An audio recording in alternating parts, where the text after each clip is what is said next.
इब्रानियों अध्याय 2 उद्धार की उपेक्षा के विरुद्ध चेतावनी 1।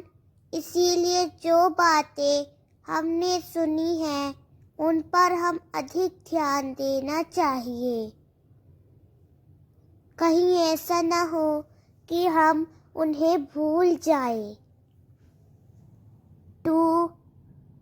क्योंकि यदि स्वर्गदूतों के द्वारा कहा हुआ वचन दृढ़ होता और हर एक अपराध और अज्ञानता का उचित प्रतिकार होता।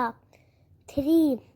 यदि हम इतने बड़े उद्धार की उपेक्षा करेंगे तो हम क्यों कर बचेंगे, जो सबसे पहले प्रभु द्वारा कहा जाने लगा और उसके सुनने वालों ने हमें उसकी पुष्टि की।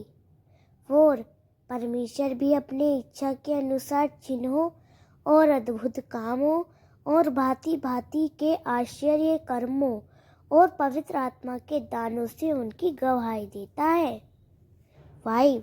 क्योंकि उसने आने वाले जगत को, जिसकी चर्चा हम करते हैं, स्वर्गदूतों के अधीन नहीं किया। 6। परंतु किसी ने एक जगह यह गवाही दी है कि मनुष्य क्या है कि तू उसकी सुधि लेता है, वह मनुष्य के सनातन की तू उसकी सुधि लेता है।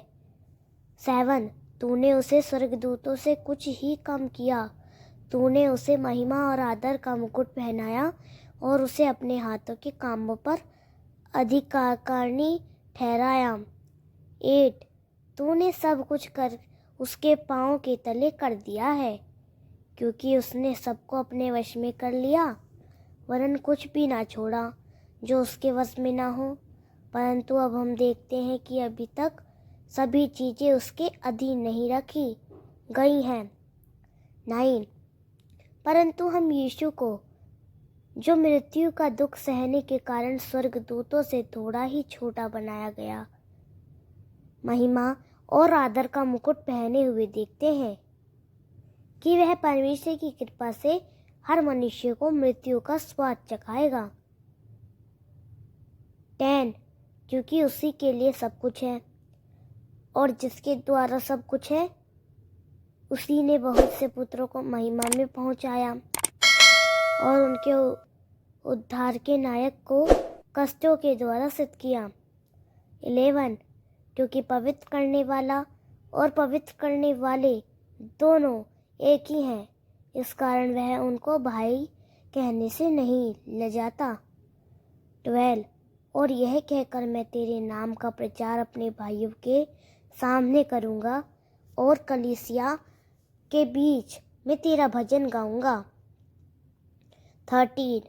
और मैं फिर उस पर भरोसा रखूंगा और फिर देखो, मैं और वे बच्चे जो परमेश्वर ने मुझे दिए हैं। 14। इसीलिए जैसे लड़के मांस और लहू के भागी हैं, वैसे ही वह आप भी उनमें से भागी हुआ, ताकि वह मृत्यु के द्वारा उसे अर्थात शैतान को, जिसके पास मृत्यु पर सामर्थ्य थी, नाश कर सके। 15। और उनको छुड़ाओ जो मृत्यु के भय के कारण जीवन भर दास्तव में रहे। 16। क्योंकि उसने स्वर्गदूतों का सा स्वभाव ना अपनाया, परंतु उसने इब्राहिम का वंश अपने ऊपर ले लिया। 17। इसीलिए यह आवश्यक था कि उसे सभी बातों में अपने भाइयों के समान बनाया जाए,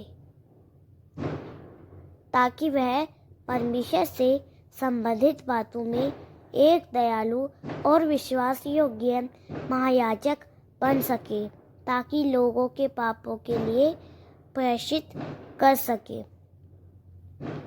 18।